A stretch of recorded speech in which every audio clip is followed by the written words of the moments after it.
अंग्रेजों की कूटनीति के ठेकेदारों, तुमको ये होश है कि कल तुम्हारे बेटियों को काट काट कर फेंकेंगे? केरल क्षेत्र में गायों को चौराहे पर रख के काट काट के हिंदुओं ने दिखा दिया कि हम ये हिंदू हैं। हिंदू हैं ये? किस रास्ते पर राजनेता जीत अर्जित करने के लिए ले जा रहे हैं हिंदुओं को? सवर्ण हसबर्ण में बांट दो, अंतरजाति विवाह में बांट दो। अंतरजाति से भी न चले तो किसी की बेटी ले लो, किसी को बेटी दे दो विकास के नाम पर। मुझे कष्ट है कि दिल्ली में जो भी 3 दिनों का सम्मेलन हुआ, 3 शब्दों का प्रयोग किया गया। पहला शब्द क्या था?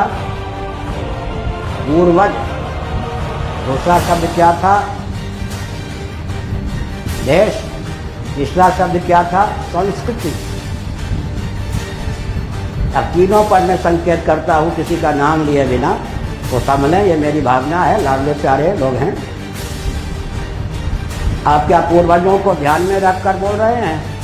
आपके नाम पर आपके माता पिता पूर्वज सब रोते होंगे या नहीं? ब्रह्मा जी तक वो आपको कोसते होंगे। आप पूर्वजों के हिमायती हैं या पूर्वजों के विद्रोही हैं? मैं पूछना चाहता हूँ, पूर्वज शब्द कह के आप क्या आंखों में धूल झोंक रहे हैं? दूसरा शब्द है देश।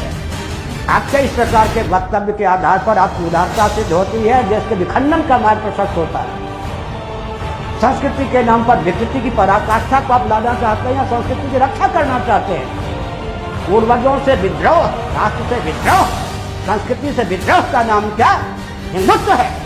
मैं पूछना चाहता हूं, अगर आप कहते हैं कि सच को बोलने का अधिकार है, आपने जो सम्मेलन किया उसमें आपके अनुयायी आधुनिक ढंग से पढ़े लिखे व्यक्ति थे, किसी को प्रश्न करने की क्षमता नहीं थी कि पूर्वजों के मार्ग का हनन है, पूर्वजों को रुलाना है, पूर्वजों के ऊपर आक्षेप है, पूर्वजों के विरुद्ध मार्ग का निर्णय है या नहीं, राष्ट्र के विरुद्ध अभियान है या नहीं। इसी प्रकार से विचार करने की आवश्यकता है। संस्कृति के नाम पर विकृति की पराकाष्ठा है या नहीं? सबके मुंह से अंग्रेज बोल रहे हैं, सबके मुंह से अंग्रेजों का षड्यंत्र बोल रहा है। राष्ट्रभक्ति के नाम पर भी अंग्रेजों का षड्यंत्र बोल रहा है। आश्चर्य है, अंग्रेजों की कूटनीति सबके सर पे चढ़ के बोल रही है। बड़ी विचित्र बात है। उदारता के नाम पर देश के अस्तित्व राजस्व को नष्ट करके भी शासन करने का व्यामोह, जहाँ से कुछ सीख सकते हैं वहीं से सुदूरता की पराकाष्ठा तांडव नृत्य है। आपके श्रोता लाखों हो गए।